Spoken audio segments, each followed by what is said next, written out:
Sorry? Why are you looking inside the police car? Just wanted to. You got your details on here, please? Sorry? You got your details on here? Details? What details? Like ID, like driving driving licence licence or or something passport like that? or anything like that. Passport? Yeah, or driving licence. Anything with your name, you don't I'm not going on holiday. No, but some people carry their driving licence around with them. So if you've got I'm not driving either. Have you got anything What's your name, then? to prove your ID on you? Can you prove my ID? Yeah. Yes, that's why exactly what. Do you want to prove yours? I can prove mine. Okay, go on. Police? Yeah. Oh, right. Sorry, who Doesn't matter. what's your name? What is your name? We're asking your name at the moment. Can you prove yours as well? If you want to be dealing with my uniform colleagues, but I don't like how you're looking into the police. Can you prove yours? I'm identified as a police officer. So, I didn't see it. Right. I didn't even see it. I've already asked for yours first. It doesn't matter. I didn't see it. If you would like to, I'm not in uniform, silly. so What's if your you'd name? like to identify yourself to my uniformed colleague. Sure. Can I see your ID? You've seen my already ID. identified Okay, herself, my sir. colleague has seen you've seen my colleague's ID. I didn't see yours. Can I see yours? She's already shown you her ID. Because we're not in uniform, we don't have to provide any more. We've shown you our... They start by asking for AB's details as if that's the automatic expectation, without clearly explaining what offence is being considered or what legal basis is being relied on. It comes across as a demand rather than a justified request. When AB responds by asking for their details in return, the difference in approach becomes obvious. Identification is shown briefly and not in a way that allows it to be properly noted. The explanation then shifts to the claim that, because they are not in uniform, they are not required to provide details. However, being in plain clothes does not remove accountability. If anything, when officers are exercising authority or engaging in enforcement-related activity, clear identification becomes even more important. There is also a basic expectation of consistency. If information is being required from a member of the public, the same level of transparency should reasonably apply to those requesting it, especially where authority is being exercised. We've got two officers here in uniform. Yeah? They've identified themselves as well as police officers. If you could direct your ID towards I don't know who you are. I don't know who you are. I don't know. I don't know who you I'm are. in a police uniform, mate. Okay, so? I'm in a police uniform and I'm required to give me your name because you literally just hanging around. You require what? Your name? What is your name? We're just asking for your details, okay? You require my name? Yes. Say that again, say it again. I'm not saying it again, mate. Alright then, so turn around and go away. Pardon? So, Turn around and go away. This is what I'm talking about earlier. You're being very rude to This me. time my fingers are here. Yeah, but you're telling Earlier the you said my officer to finger is turn around aggressive. and Go away. She said, listen what she said, listen what she said. She said, yeah, shush, shush, Don't tell me to shush. shush, Don't tell me to shush, shush. shush. Don't tell me to shush. You will shush. I will not shush. You will shush. You're a very rude You will man, shush. You are very rude. No, she said that require your name. Listen to her. Listen What's to wrong her. with that? You require nothing. I do. No, you don't. You followed us You down will here. walk away without my name. Do you want to? You followed us You down. will walk away without. Her approach appears to be that, because she is in uniform, she can simply require his name and details. But an officer cannot demand personal information just based on their presence or position alone. There has to be a clear legal basis and specific grounds that justify the request. She then tries to justify the demand by saying he was looking into a police car, as if that action by itself creates suspicion or an offence. However, simply observing or looking at a vehicle, even a police vehicle, is not illegal and does not automatically give rise to powers to demand identification. The key issue is that lawful authority must be based on actual behaviour and legal thresholds, not assumptions formed from ordinary actions like standing nearby or looking at something in public. Without clear grounds, turning that kind of behaviour into justification for demanding details risks stretching the limits of what the law allows. Yeah, I followed you because you are bullying kids over there. I'm not bullying anyone. You are bullying kids. I'm not bullying anyone. You will walk away without my name. Do you understand? And you will shush. So, you're just a very rude man. Can you just move on? Yeah, I can be as rude as I like to this one. I can be as rude as I like. Have you got nothing Because she better said to that do? require your name. You're doing it again. She's lying. I'm not right. Okay, then you will walk away without my name. If we arrested you, Okay. your name. Sorry? If we arrested you, You're not going to arrest me either. well, if you keep on being rude to people, it might happen. I can be rude. You cannot arrest me. Section 5 of the public. Shouting is fine. No, it's Section not fine. 5 It is of the public absolutely Shouting in fine. a public place is Shouting? a public order. Yeah? Shouting? Yes, shouting in a The public place. order officer is not shouting. Yes, it's alarm and What if people that sells vegetables? Alarm and distress. Man, you're coming too close to me, that's why. Have you heard people selling strawberries in the street? I can be close. Is it an offence to be close? I told you you're not going to get my name.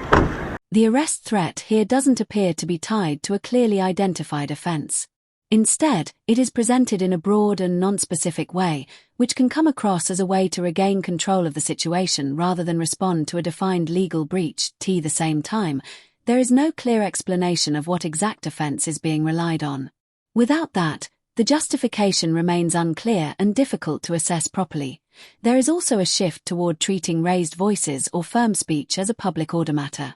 However, public order law is not intended to cover every instance of disagreement or assertive communication. It generally requires behavior that is genuinely threatening or abusive and meets a legal threshold, not simply conduct that is perceived as rude or uncomfortable. Similarly, proximity alone is not an offence.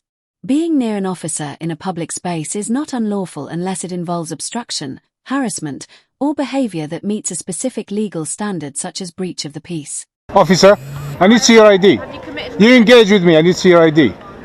I don't need to do anything of the sort. I need to see your ID. Why? Because I need to complain about you. Why? I've seen hers. I know you're recording. Huh? I've shown you my ID. I've shown you. I did not see it. It was also caught on my camera that she's produced her ID. And Yeah, but I did not see it. What's your shoulder number? 6389. And you are? 11. Just 11? Yep. Cora 11? Yep. Okay, so why did you approach me in the street like that? Because you were looking inside the police. So what's wrong with looking? We were just asking a question. No, you weren't asking questions, you require information, name and that. Sorry? Why do you need to look inside the police car? To see if you guys left anything stupid in there. Well, that's absolutely none of your business. Of course it's my business if you left something stupid in Why, there. are you going to steal it? Do you know how many times I've seen police officers leaving documents in there on public eyes? Okay. Yeah, because you're so stupid. Yeah. You finished? No. Don't approach me like that in the street again and demanding details. You have just Well, approached I've me. approached you now, but you came to me earlier. When he asks to see their identification properly so he can make a complaint, the tone of the interaction changes. The information is provided at that point, which highlights a clear shift in how accountability is handled depending on the direction of the exchange. The justification given is that they approached him because he looked into a police vehicle and they simply wanted to ask questions. However, that explanation sits uneasily with how the interaction actually unfolds. There is an important distinction between a voluntary conversation and a situation where someone feels compelled to comply due to implied consequences.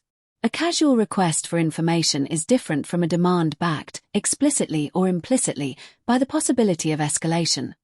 The core issue is whether the interaction is genuinely consensual or whether it is being treated in a way that creates an expectation of compliance without clearly stated legal grounds. And you asked me for my details. Because you were looking into a police car, which is abnormal. We don't normally get people looking into police So? vehicles, do we? So anybody abnormal today, you're going to approach them and tell them, give me details? We're just trying to have a conversation with people. No, you were ordering me to give me your name and everything. We weren't You were ordering me to give me your name and everything. Not at Well, all. We asked I for will request details. that picture. Hopefully it's not your personal phone. Does it look like my personal phone? Okay. I will request it. However, we are in a... I will make a subject access request for that. Okay, Do you understand that? So hopefully it's not your phone. well, it's your Okay? hand anyway. Hopefully it's not your phone. It is my phone, yes. Is that your personal phone? It's none of your business. I will make the subject access request. Okay. So I will get that picture that you've taken of me You can have off a it. picture of your hand if Just you to like. let you know. Okay. Yeah. Because you I'll get your name think then. you... then. What? When you make your subject access request, they'll let me know your name then. No, they won't let you my They my will, name. because I'll say, well, who's asked for this? Why do you want to know my name anyway? Because you're looking into the police car. You want to know my name because I looked into a police car? Yeah, exactly. This is where the issue of transparency becomes uneven. The officer is comfortable taking photographs of him, but when he asks whether the device is personal or official, the response is dismissive, suggesting it is none of your business. That kind of answer raises understandable concerns about clarity and accountability. When officers collect images of a member of the public in the course of their duties, that material is generally treated as personal data under data protection rules. In that context, there is a legitimate expectation that the public should be able to understand, at least in general terms, whether recordings are being made using official equipment or other devices. The suggestion of using a subject access request is also relevant here. Under data protection law, individuals can request access to personal data held about them, including images, where applicable. That process exists to ensure there is a lawful basis for collection, storage, and use of such information. So? You wanted to know our names and our information. Yeah, We've because you approached me identified because I will complain about you guys. We've identified ourselves. You have to, How is that because any you different request, than us asking for your name? because you meant to identify yourself. When you're dealing with members of the public, you meant to identify yourself. Which is what we did. Members of the public don't have to identify to the police. All we did was ask you for your details, that was all, wasn't it? Yeah, but you can't force them out of me. That's why we've You not tried to force them out of me. No, we didn't. We Yeah, asked yes, you did. We asked for your details. Yes, you That did. was all we did. First of all, I struggled to get your details, but you were not. Hang on. Didn't, because as soon as you I asked me for struggled. my I had to ID, come back here and ask sir, for it. No, you didn't, because I've shown you my ID over there when you initially Correct. started speaking. But I had to keep asking this one for it. Because she'd already approached, shown it to you. Okay, if you show it this quickly, how am I supposed to take it? She didn't show you it quickly. You showed it very quickly. She showed Although I am you. recording here, That's fine. yeah. That's absolutely fine. So I will get it later. But if you show it, but you didn't know that at the time. That's fine. But if you show it this quickly, how am I supposed to remember that? Impossible. So if I ask for it again, you should actually identify yourself properly. I've already and identified you cannot expect me to identify to you. That question actually highlights the key point. When the officer asks, "How is it different?" the answer lies in the fact that the roles are not equal in law or function. Members of the public do not hold statutory powers, while police officers do. That distinction is important because it comes with different expectations and responsibilities. Officers are granted authority to act in ways the public cannot, and that authority is supposed to be exercised within clear legal and professional limits. Because of that imbalance of power, officers are held to higher standards of accountability, including openness and adherence to professional codes of conduct when carrying out their duties. That is part of what ensures public trust. Trying to treat both sides as identical in this context overlooks the basic principle that policing authority is not just power, it also carries responsibility and oversight. Do you understand? That's fine. Unless I committed an offence. Did I commit an We're offence? still allowed to ask for people's information. You can ask, regardless of whether but you they cannot consent, expect it. Which is why we haven't forced this information out. No, you made it sound as if I have to give it. No. Absolutely. Not. Your dress colleague, your uniformed colleague, she said, "I require your name." So that's forcing. Are we agreeing on that? We've asked for your identification. No, you didn't. You don't have to give it. Sorry, I had to ask her. I come back and ask for information. Yeah, this one. That's you. Are you filming us at the moment? Yeah, I'm filming you. I've been filming you all the way through. Is your name AB? I did tell you, that van when we walked past, I said, "Oh, it says AB on it." Oh, what's your name again? Don't say I know my name your in real public. name. You do not say my name in public. Why not, sir? Because that's sharing. That's There's no data. offence against that. And isn't it? Don't think I so. think it is. I don't think so. Yeah. Wrong. You're wrong. Okay. You got it completely wrong. I think I'm right, sir. I just Yeah. find out it won't take me long. Just don't say it in public. Whatever you do, you can say it in front of these Are you because. going to leave my colleagues alone? Oh, I'm in public place, my friend. That's fine. We're going to leave you to the rest of your day. We've got some other bits that we need to go and do. Sure. Have a lovely rest of your day, and we will leave you to Take care. Thank you. See ya. Bye. They eventually walk away, not because the matter is clearly resolved, but because the interaction reaches a point where no clear legal basis for further escalation is set out. The earlier claims, about looking at a vehicle, tone, or simply being nearby, don't clearly develop into identifiable offences that are explained in concrete terms as the exchange continues. Each point raised by AB is met with a different angle of justification, but none of them appear to fully hold on their own when examined. That leads to a situation where the reasoning keeps shifting rather than being firmly established. From AB's perspective, he challenges each step by asking for clarity on powers and offences, which forces the conversation back to legal grounding rather than assumption. Without a consistent explanation of authority being applied, the interaction loses direction.